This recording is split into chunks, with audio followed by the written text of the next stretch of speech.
Olá, sejam todos muito bem-vindos à nossa aula de farmacologia de antidiabéticos. Antes de começar, por favor, deixe seu like e seu comentário que vai ajudar muito no crescimento deste canal. Escreva aí quais temas que você precisa de uma ajudinha. Prometo fazer o possível. Os antidiabéticos, de uma maneira geral, eles servem para controlar os níveis de glicose que temos no sangue. Pois quando uma pessoa está com diabetes, ela está com excesso de glicose no sangue, e que pode levar a uma hiperglicemia. E ao longo do tempo, vai trazer algumas complicações, como problemas nos rins, nos olhos, nos nervos e nos vasos sanguíneos, que podem se tornar muito graves. Então, o primeiro ponto é a gente entender o que é a insulina, de onde ela vem e para que ela serve. Primeiramente, ela é um hormônio. Este é produzido pelo pâncreas, pelas células beta-pancreáticas. E é esse hormônio que faz com que a glicose possa entrar nas células, saindo da corrente sanguínea, onde pode ser usada no momento, ser transformada em ATP no músculo, pode ser armazenada no tecido adiposo e para o fígado sofrer o metabolismo, dependendo daquilo que o corpo está precisando no momento. Precisamos entender a diferença da diabetes do tipo 1 para o tipo 2. A do tipo 1 é uma doença autoimune, então as células estão se autodestruindo. Então, não há a produção de insulina, não tem mais a produção de insulina. Então, o tratamento para diabetes mellitus tipo 1 é insulina obrigatória, por meio de injeções. Enquanto que na do tipo 2 se faz de uma resistência à insulina. Então, o corpo produz, o pâncreas produz a insulina, mas as células ficam resistentes à ação dela. Ou seja, as células não estão respondendo ao hormônio. E pode se dar por diversos fatores, como excesso de gordura corporal, em pessoas com sobrepeso, pessoas com sedentarismo, onde tem uma redução da captação de glicose pelo músculo, ou até mesmo um histórico familiar. Então, o diabetes mellitus tipo 2, ele vai ser tratado com antidiabéticos orais, em sua maior parte, né? Se for um nível mais grave, talvez precise então da insulina por meio de injeções diárias.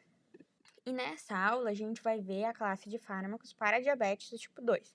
Então a gente não vai falar das insulinas, mas vai ter outras que eu vou comentar. Então a gente tem muitas classes aqui para esses fármacos de diabetes mellitus tipo 2. E eu vou trazer as principais características de cada um para você conseguir revisar. Vamos começar pelas que são mais usadas, que são as biguanidas. E um exemplo muito bom é a metformina. Ela não age aumentando os níveis de insulina, mas ela reduz a produção hepática de glicose por meio da inibição da glicogênese hepática. Então, vai inibir com que o fígado produza glicose. O nosso corpo precisa de glicose para funcionar. Sem a glicose, a gente tem grandes problemas. Então, o fígado precisa dar um jeito de ter este açúcar. Mas se está inibido que ele mesmo produza, ele vai começar a pegar do sangue, que consequentemente vai baixar a glicemia basal, principalmente em estado de jejum. Além disso, vai aumentar a sensibilidade à insulina nos tecidos periféricos e não tem risco de hipoglicemia. Essa é uma vantagem muito boa da metformina, tá? O não risco da pessoa ter uma hipoglicemia. Depois nós temos a classe das sulfonilureias. Só para dizer que todas essas classes de fármacos aqui, de antidiabéticos, eles têm uns nomes bem diferentes, tá? A sulfonilureia, elas estimulam o pâncreas a liberar mais insulina, tá? Com isso, a insulina ajuda a diminuir os níveis de glicose no sangue, que consequentemente vai reduzir a hiperglicemia. Isso é a fisiologia básica que a gente precisa saber. Só que a gente tem que ter noção de que ela age independentemente da glicemia. Então, ela pode estar alta, a gente pode ter altos níveis de glicemia no sangue, como baixos, e ela vai agir de qualquer forma. O problema é que se já está baixo, pode nos levar a uma hipoglicemia, que pode nos trazer sintomas muito sérios. Então, precisa tomar cuidado com este medicamento, com essa classe farmacológica, melhor dizendo. Normalmente, ela é tomada antes das refeições para melhorar a glicemia pós-prandial. Muito parecida com a sulfonilureia, a gente tem as glinidas. Elas também vão estimular a insulina no pâncreas, só que elas são um pouco melhores no sentido de dependência da glicemia. Então, elas vão agir quando tiver uma hiperglicemia ou tiver níveis adequados de glicose no sangue para que precise estimular a insulina lá no pâncreas. A ação delas é mais rápida e mais curta do que a sulfonilureia e precisa tomar ela 15 minutos antes de cada refeição. Se não tomar 15 minutos antes, pode ter uma hiperglicemia. E se tomar o fármaco e não comer, não se alimentar, pode ter risco de hipoglicemia, tá? Depois, nós temos a classe de tiazolidinedionas, que são as famosas glitazonas, que é bem mais fácil de falar. Elas vão aumentar a sensibilidade da insulina, respondendo melhor às que estão circulantes. Então, elas não vão estimular a insulina no pâncreas, mas elas vão aumentar a sensibilidade à insulina, o que também é bom. A questão é que esta classe farmacológica pode trazer o ganho de peso para os pacientes, assim como edema. São possíveis efeitos adversos dessa classe. Então, não devem ser indicados para pacientes com insuficiência cardíaca ou para quem precisa evitar o ganho de peso. É a única questão que tem que se analisar aqui, das glitazonas, insuficiência cardíaca e para quem já não quer ganhar peso, né? Quem está tentando evitar. Depois nós temos os inibidores da alfa-glicosidase. Um fármaco muito conhecido é a carbose. Este é muito interessante de se estudar.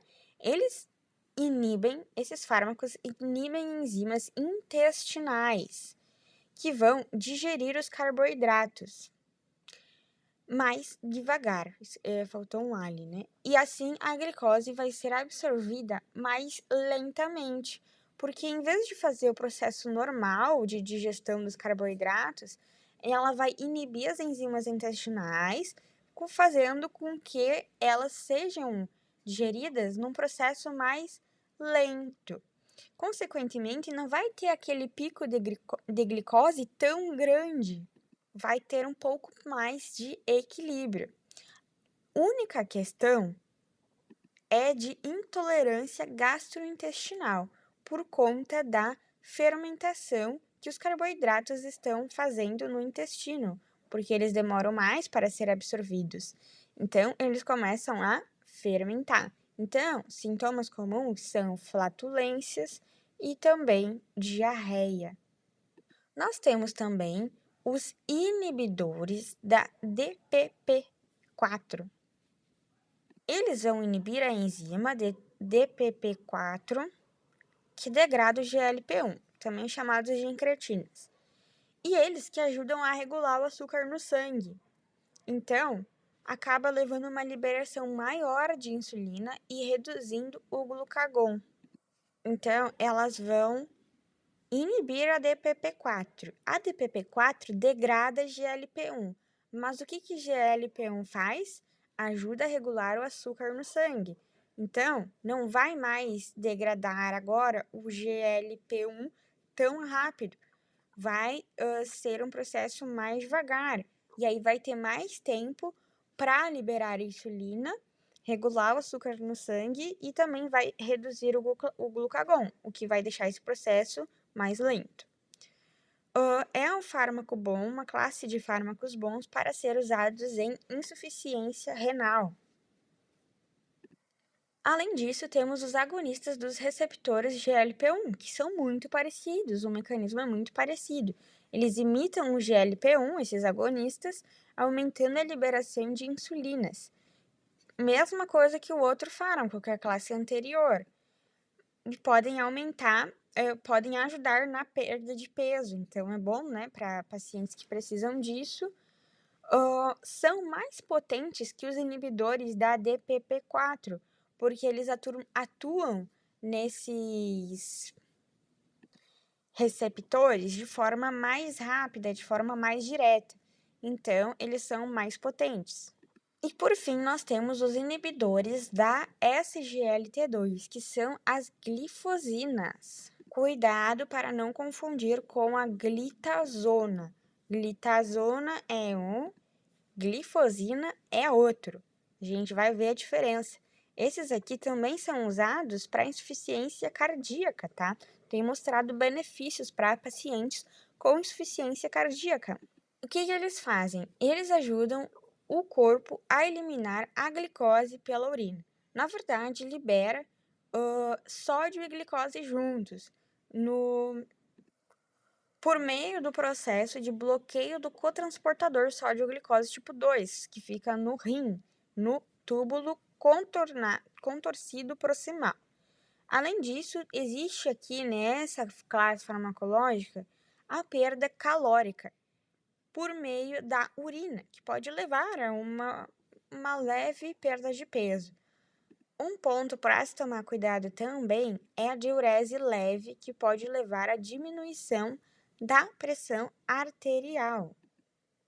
Aqui nós temos uma tabela com as principais classes que eu falei aqui e a função principal bem resumidinho.